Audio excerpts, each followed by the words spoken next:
So just 15 seconds away from getting our third of 5 pre-finals here on the first day of competition. We now head to junior Rotax. 18 drivers, 9 rows of competitors,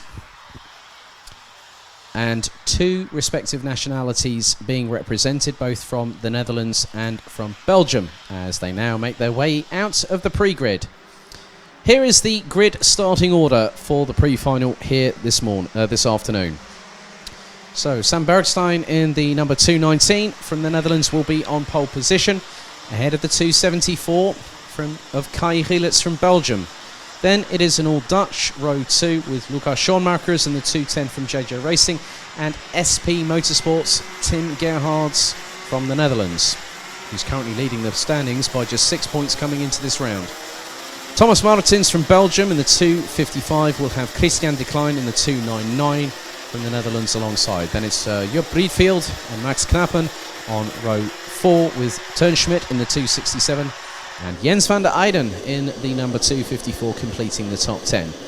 Then rounding out the 18 strong, the 206 of Nick Gerhards, the number 222 of Olivier Jonkers, Colin van Lammeren in the 263, Matti Sterlo in the 242, Luc Niesen in the 275, with Joris Schoens in the 226, Gilles Chloé in the 221, and rounding out the 18 strong grid is the 297 of Belgium's Rune de Bruyke. So 13 minutes on the clock. We've now got the formation lap board being shown to the drivers. So we'll be down to Sam Bergstein and Kai Gielitz to control the pace here for the first of 4 junior Rotax races this weekend, 2 today and 2 tomorrow.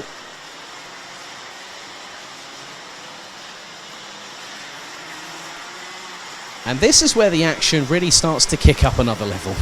I can sort of feel that in my gut, really. And when we get 29 senior Rotax drivers on the grid after this one, then it goes completely northward bound.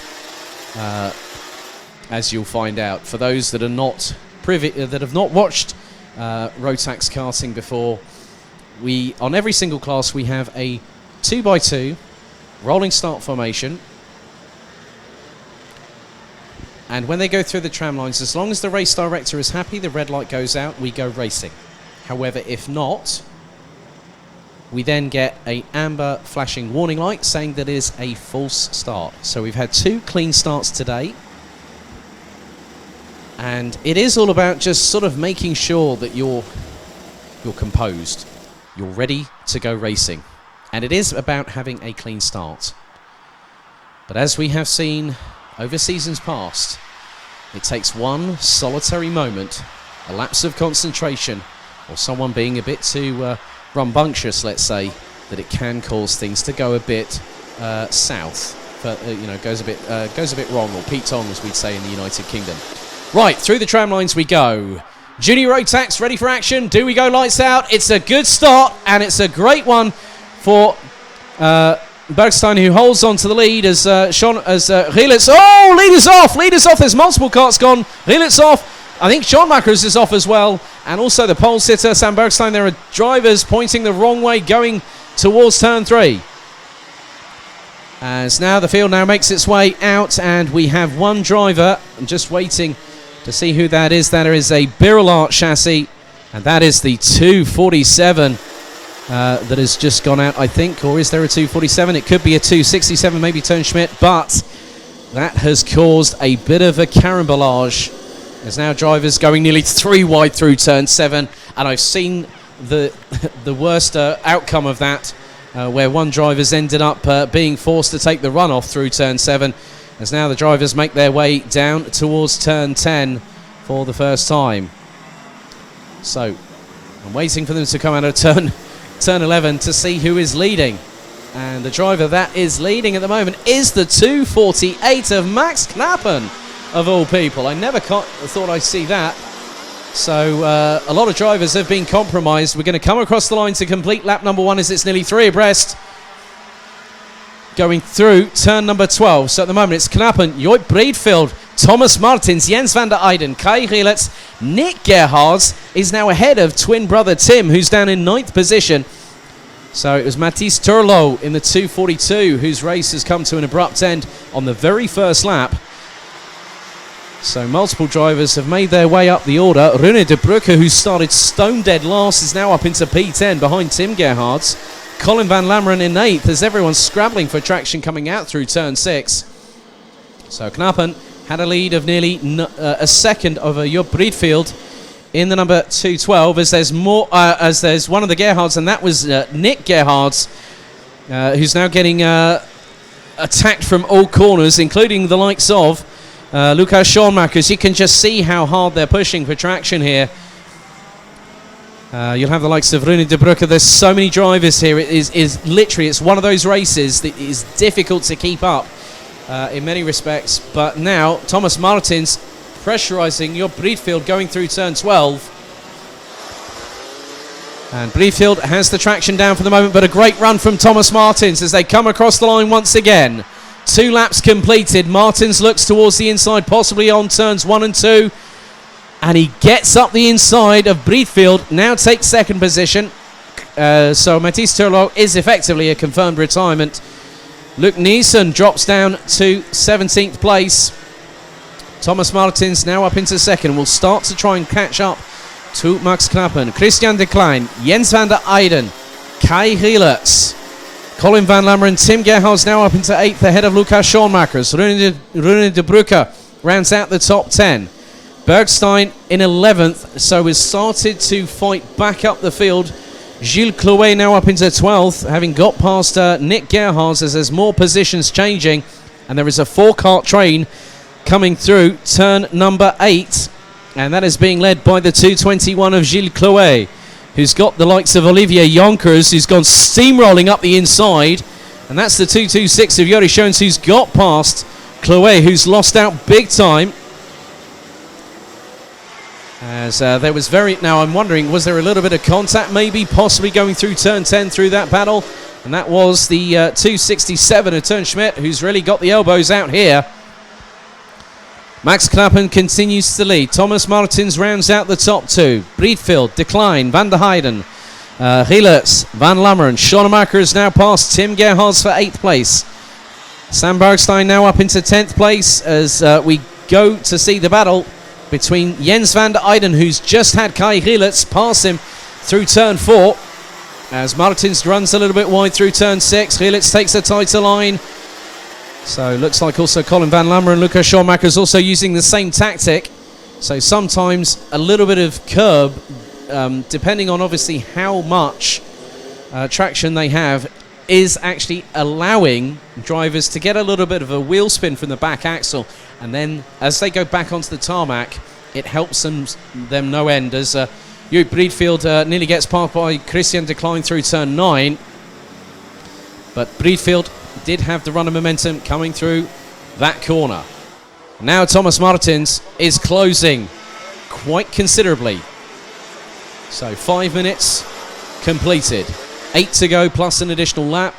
Martins really looking forward and trying to get going as he's looking towards the lead through into turn 2. Is he going to use the same tactic that he did? Oh, Knappen off onto the grass. Knappen off onto the grass. Martins takes the lead, and now that allows all and sundry behind to try and get past, and a few carts did, and that included Breedfield, who's now up into second position. De Klein, Gielers is up there too. So this battle now is really intensifying, but at the moment Thomas Martins does have a bit of an advantage, and between Martins and Breedfield it was just under 1.5 seconds. So at the moment Breedfield is being chased down by the likes of de Klein. Knappen is nearly being well, that was a definite Mansell dummy there from Kai Gielers, who really had the thinking cap on there. Well done for the 274. He literally came out of turn 8, went towards the outside of Max Knappen going into turn 9, and then decided to jink to the left, and then all of a sudden he's got through. Jonker is now down into 17th position. I still remember when Olivier used to run as a junior Rotax driver. But Martins crosses the line first.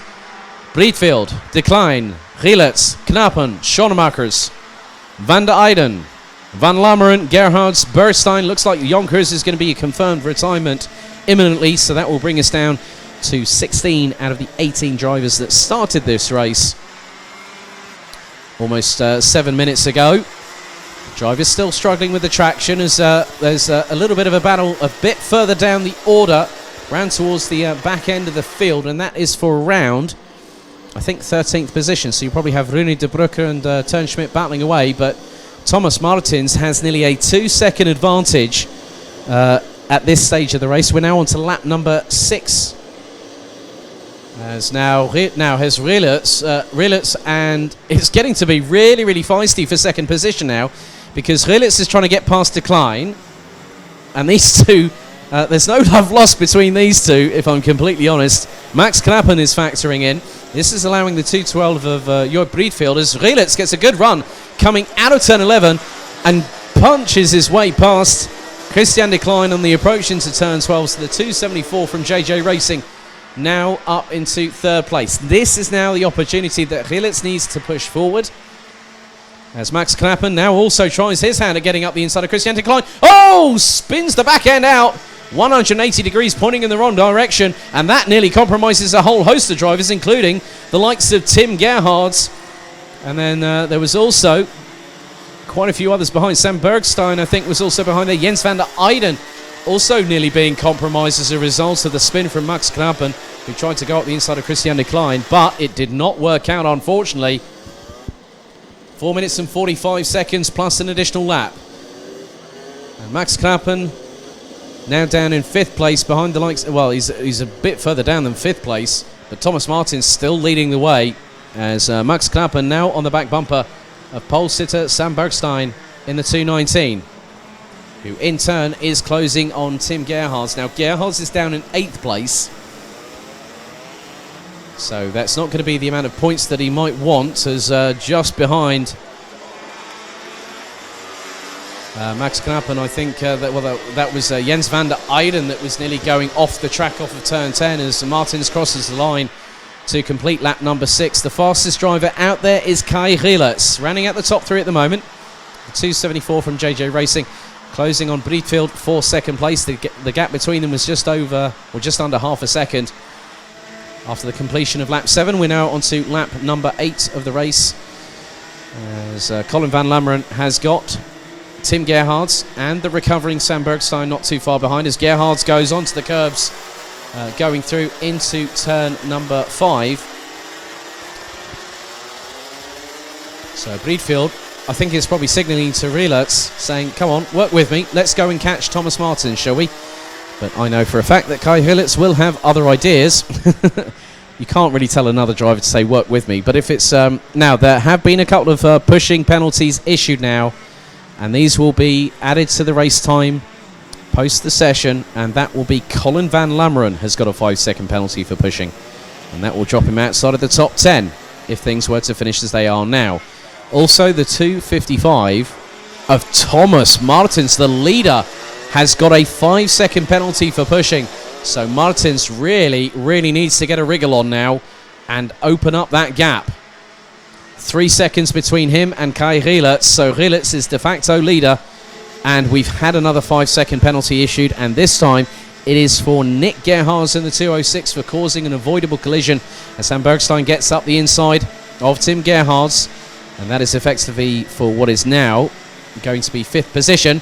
But Tim Gerhards gets ever so close to the left-hand side of Sam Bergstein going through into turn 5. And just behind them, they've got Colin van Lammeren and Max Knappen. Max Knappen is effectively what's going to be 7th position, I think, by my recollection, I think. So we're getting towards the last 2 or so minutes of this race. And Thomas Martins, if he does not put the hammer down quickly enough, as Christian Decline now gets past Joop Breedfield for P3, what is effectively going to be 2nd position behind Kai Rilets with the way things as they are. That will end up being the runner-up spot. So this will help Rilets' opportunity to move up the standings order. Now all sessions are provisional pending any sporting and technical checks. And Martins is not going to run away. Not at all. With the pace that Kai Gielitz is setting. Martins just did a 1 minute 15.721 second lap time. Kai Gielitz a 1 minute 15.031, and Gielitz also has the fastest lap of the race. We come into the last 60 seconds before the final lap board will come out. And the battle for third, fourth and fifth still being heftily contested by Christian de Klein in the 299 on the CRG chassis, and it is a three-way scrap in terms of the Netherlands pride between de Klein, Joop Breedveld and the ever-closing Lucas Schoonmakers in the 210 from JJ Racing. And Schoonmaker is now going for the move up the inside of Breedveld and gets through by an absolute whisker. You couldn't put a sheet of A4 paper lengthways on landscape between them. 21 seconds to go, and Martins crosses the line 1.7 seconds ahead of Gielitz. de Klein in third and has gotten away from Schoonmakers. Breedveld down to fifth. Bergstein now back up into sixth position, having started from pole. Tim Gerhard's in seventh ahead of Colin van Lammeren. Max Knappen, Jens van der Eyden, Nick Gerhards, Turnschmidt, Rune de Bruyke. Who's now dropped behind Jori Schoens and Luc Niesen in the running order, with Gilles Clouet from Belgium rounding out the 16 that are still running. Mathis Turlot, unfortunately the 242 on the Birolart chassis, eliminated on the very first lap, with Olivier Jonkers also retiring on lap number 3 of the race. So we're on the penultimate lap. The timer has gone past 13 minutes. And Gielitz has been closing, as now Bergstein trying to go alongside Breedveld, going down into turn 10. Breedveld has the inside line, but then Bergstein tries to get the power down early, coming through the exit of turn 10. Can't get through, but he gets a great run going out towards turn 12. Bergstein's going to put it up the inside of Breedveld and now takes the position. On to the last lap we go. Thomas Martins is going to be a little bit further down the order than I think the 255 from Belgium would like to be, because Kai Gielitz is closing, and Gielitz is actually wanting to go for the victory. The thing is that he probably doesn't know that Martins has got a penalty, but if he can get in front on the road, this is going to drop Martins down the order as Gielitz goes tied up the inside through turn 6, onto the back straight away for the final time. Martins uses the outside line and powers down towards the 7th corner for the last time, the 12th and final time, as we are on the 12th and final lap of the race. But Gielitz closing through the exit of turn 8. Martins runs wide as Gielitz goes up the inside, takes a tighter line. Martins gets the switch back in the wet weather conditions down towards turn 10 for the final time we go. Gielitz looking to try and do the business on the road, and through turn 11 they come. Does Gielitz gets the inside line? Oh, that was close between the pair of them. But nevertheless, it still means that Kai Gielitz will take the victory, because Thomas Martins has got a post-race penalty of 5 seconds. They come out of the final corner. The run to line is on. Martins will cross the line first, but he will not be the victor, even though he punches the air. Kai Gielitz knows it. He knows that he's got a second place finish, but it will turn to first. Christian de Klein takes third. Lucas Schoonmakers, well, I must be completely honest, that was a great bit of damage limitation from Thomas Martins, because the revised order post-race will be that Kai Gielitz takes the victory, Christian de Klein in second, Thomas Martins will take third position, because he was, with a 5-second penalty, that drops him in front of Lucas Schoonmakers. So Schoonmakers will take fourth, Bergstein takes fifth, Breedveld in sixth, Gerhards will take 7th. Colin van Lammeren will drop from 8th down to 11th, which then promotes Max Knappen and Jens van der Eyden. But then you also look at Nick Gerhards. Gerhards will drop 5 seconds back. Turnschmidt, Jori Schoens, Luc Niesen, Rune de Bruyke and Gilles Clouet ran out the 16 strong that finished, with Olivier Jonkers retiring